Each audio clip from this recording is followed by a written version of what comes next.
as their new head coach. It's a done deal less than 24 hours after he won Super Bowl 60 as offensive coordinator of the Seahawks. Kubiak helped orchestrate a Seahawks attack that was the third highest scoring offense in the league. Now, Kubiak left Seattle better than when he found it as OC year one, hoisting Lombardi Trophy and creating an explosive offense that few could stop. This hiring also makes him and his father, Gary Kubiak, the 10th father-son duo to become a head coach in the league. And for more, we bring in CBS Sports lead NFL insider Jonathan Jones. And JJ, we knew this was coming for a minute, but how did this happen so quickly where they announced it less than 24 hours after he wins the Super Bowl? Yeah, so he had the interview, let's go back more than a week ago, and they have won the NFC title game. They are heading to San Francisco for the Super Bowl, and that week is the game plan week. And so he decided that he was not going to interview with either the Arizona Cardinals or Las Vegas Raiders until Saturday, the day before they left for Santa Clara. And so he had the interviews, and immediately after the interviews, it was clear that the front runner who had been the Las Vegas Raiders would wind up getting Klint Kubiak. And so nothing can be official, nothing can be done, announced, but of course everyone can work behind the scenes. You can know what is going to ultimately take place immediately after the Super Bowl. Again, his focus was on the Super Bowl, but you also have to prepare for the big, massive promotion that you are about to receive. So now the real work for him, if you call that real work after winning the Super Bowl, there is a lot of very real work to be done there with the Las Vegas Raiders. But that's how all of this came together so quickly after winning. So when you think about all the things that the Raiders need when it comes to getting their franchise back to a respectability, factor and having people fear them, what kind of coach are the Raiders getting in Klint Kubiak? Well, they're getting someone who obviously knows how to dial up an offense, right? I don't think there's been really any question about how well he can coordinate an offense, how well he can call plays in the NFL. He's a straight shooter. He's someone who cares very deeply about X's and O's. That has been the book on him for as long as I've been hearing about him as he worked his way up in the league. And of course, his pedigree being in and around football his entire life, in and around high-level NFL coaching for his entire, adult life matters and will help him. But Chris, that is a question that is asked all the time about, hey, how do we know that this guy is going to be able to be that guy for the team, right? If he's never been a head coach before. And the answer is we don't know. We don't know how he's going to do as an offensive play caller and a head coach. Sometimes that eats guys up. And of course, you can have a plan, but, that has also led to plenty of other guys both winning Super Bowls and also getting fired. So how is he going to be dealing and managing with an entire coaching staff, his working with John Spytek, his what may wind up being daily phone calls with Tom Brady, who we know obviously runs so much of what they do there with the Las Vegas Raiders. What will his relationship be like with his next quarterback? Will it be just like what he had with Sam Darnold, with what he gets with Fernando Mendoza? So many questions that you can't answer right now, and you won't be able to answer certainly until they get going in the season. Now, you brought up the coaching staff, right? One of the things that we're always curious about when coaches get hired, as we see him on the plane here, getting off into Vegas with his family, do they bring coaches from that coaching staff that we were previously on? Will we see that with Klint Kubiak, or is he going to do a wider search and bring some other players, some other guys in from other teams or other colleges, perhaps? Yeah, so where you're at right now in the calendar, it's the second week of February. So many of these guys have already locked in where they're going to coach in 2026. Guys who are out there and available, they may be out there and available for other reasons, right? And so you don't have that large of a group really to select from. Certainly not if you had been hired 3 weeks ago. Of course, he'd rather win the Super Bowl than have been hired 3 weeks ago, right?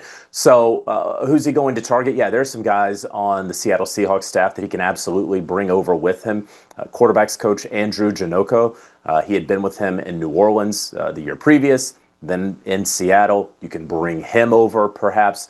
There's still guys there with the Las Vegas Raiders who have not found landing spots just yet that he could decide to keep there. And then, of course, there are plenty of coaches, really good coaches, who are still looking for work. The combine is coming up in 2 weeks. Yes, you want to have your coaching staff in place by then, but the combine also serves as a little bit of a job fair as well. So if he doesn't have everything in place in the next 10, 12 days or so, don't worry, because in Indianapolis, he'll be meeting with plenty of coaches who will be happy to be under his employ. Klint Kubiak, the new Raiders head coach. It is official now. Jonathan Jones always bringing us the latest insight. Appreciate you, man.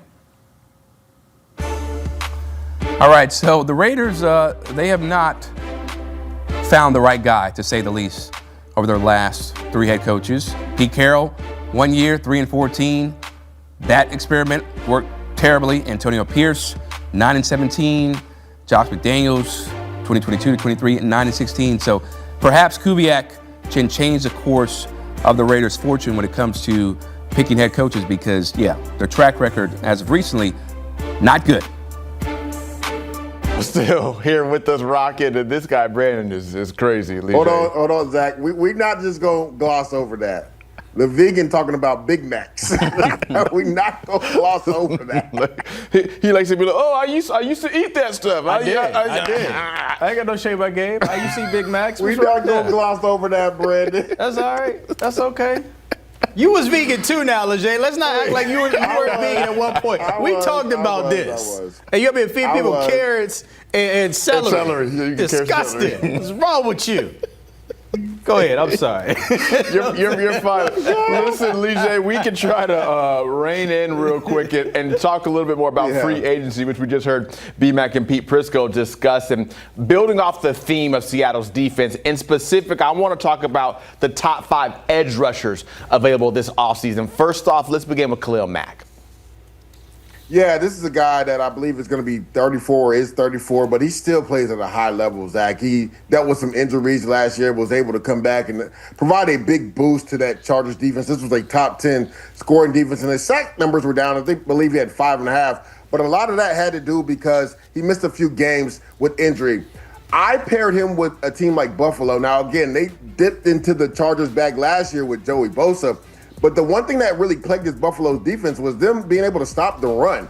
And there aren't many better edge defenders stopping the run than that guy on the screen right there in Khalil Mack. So even though he's a wily vet, he still has some tread on the tire. I believe he's a guy that's going to have a nice market. Yeah, you go from Mack to his teammate with the Chargers in Odafe Oweh, who we have at number 4 for the free agency of edge rushers. And if you're Baltimore, why did you trade him? Because that is what plagued the Baltimore Ravens. They had no pass rush, and Odafe Oweh became somebody different when he got traded to the Chargers because he became the third in, right, behind Khalil Mack and Thule on the outside as well. 7.5 sacks in the regular season. You see the graphic pictures right here. 3 sacks in that playoff game versus the New England Patriots. 2 forced fumbles. This is a guy that's up and coming. I look at a team like the Dallas Cowboys who need a lot of rushers to help with that young secondary. Odafe Oweh is going to be a nice pickup for a team this offseason. Yeah, he's certainly a high motor guy that gets it done production-wise all season long. K'Lavon Chaisson had just 1 tackle last night for the Patriots, but he is number 3 here. Yeah, but he had a lot of pressures. And when you look at it, I believe he had the second most pressure rate in the postseason, this postseason with 18 pressures. And he was another guy. We talked about Odafe Oweh. This is a former first-round pick as well that's bounced around the league a little bit. 7.5 sacks during the regular season, over 10 sacks when you combine the regular season and postseason. When they brought him in, Zach, he was supposed to be like the 3rd or 4th edge guy, but all he did was continuously work on his craft, and he became a force off the edge, especially with Harold Landry dealing with some injuries towards the back half of that season. So if you're New England, I don't think you can let him walk out the door. Even if you do sign him, I think they should sign another guy. But K'Lavon Chaisson, we talked about Sam Darnold, like rewriting his story. He has begun to write his story at the edge position this year. You mentioned the Patriots not wanting him to be able to walk out the door. I'm wondering what we'll say about Cincinnati with the Bengals and the revolving door that is Trey Hendrickson, because that saga could continue into yet another offseason. Maybe they franchise tag him, maybe they don't. Either way, he's number 2. And this has been a drama-filled storyline between Trey Hendrickson and the Cincinnati Bengals. And to your point, Zach, I've already heard rumors that they may tag him, and I'm just like, why? Like, you had an opportunity to pay this dude over the last 2 years, and you didn't do it. Now, he dealt with a core injury. He had core muscle surgery throughout the season, which limited him to only 7 games. But he had 4 sacks in that time. And then when you look at the 2 previous seasons, Zach, he had 17-plus sacks in back-to-back season. You see it right there, 2024, 17 and a half. Last year was limited to 7 games that had 4 sacks. And he's 31 years old, but he still has a lot of juice coming off the edge. So because he's coming off that surgery, though, I believe teams won't have to sign him to a 3 or 4 year deal. You'll be able to maybe get him on a 1 or 2 year deal. Look for teams like the Chicago Bears to be heavily involved when it comes to Trey Hendrickson if he's allotted to go to free agency, because to your point, Zach, they could franchise tag him. I think he just wants to get paid, and maybe that'll happen for him this offseason and maybe not, but we are not done talking about it by any stretch of the imagination. We've made it to the best available edge rusher, and that's Jalen Phillips.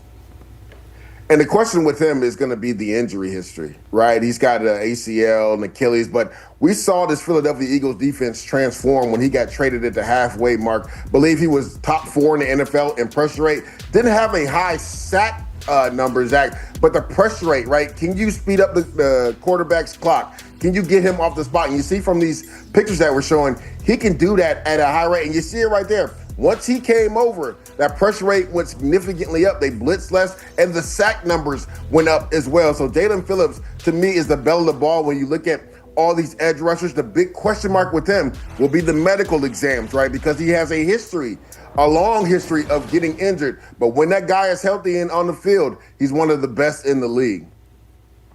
If we finish off with edge rushers, we cannot end the segment without talking about Max Crosby, because you look him up right now, there's trade buzz surrounding left and right. Do you think the Raiders actually deal him? Absolutely not. This is the cornerstone of the franchise. And if you're the Raiders, you have so much money to spend in free agency to fix this team. You need to have culture starters on your team. And there's not a better culture starter or culture guy than that guy on the screen right there, and Max Crosby. He's been rumored the last couple of years, but to me, through and through, he's a Raider. Like, I couldn't imagine Max Crosby on another team. Now, obviously, they haven't had a lot of success. They've been to the playoffs one time since he's been there. But this is a guy where and just look at the numbers right there since 2019, right? Almost 70 sacks, 11 forced fumbles. This is a guy that rarely, if ever, comes off the field. So when you have younger guys looking at that guy and they see that guy work, the all-pro work, then I want to mimic and do what he does. So I don't believe the Raiders will ultimately trade him. You got the number 1 pick. You're going to have Klint Kubiak to really mold that young quarterback. And you have so much capital in regards to money to spend in free agency. There's no way, if you're the front office or the ownership brass, you let Max Crosby get out that door. Yeah, I'm sure Klint Kubiak said, hey, I need to build my defense as well to help out this offense, and I need a guy like Max Crosby here on my team. Lee J. Douzable, so glad we have you on our team talking everything NFL. We'll tap in with you later on down the road. And you look towards the Seahawks and their offseason outlook of maybe what they need to do to be able to run it back. They have a good amount of cap space, the 5th most, sitting at $75.1 million this offseason. Some notable free agents, though. Rashid Shaheed, the Super Bowl MVP, and Kenneth Walker III, and Sam Darnold. They have him under contract through 2027, so sure, he will be back next year.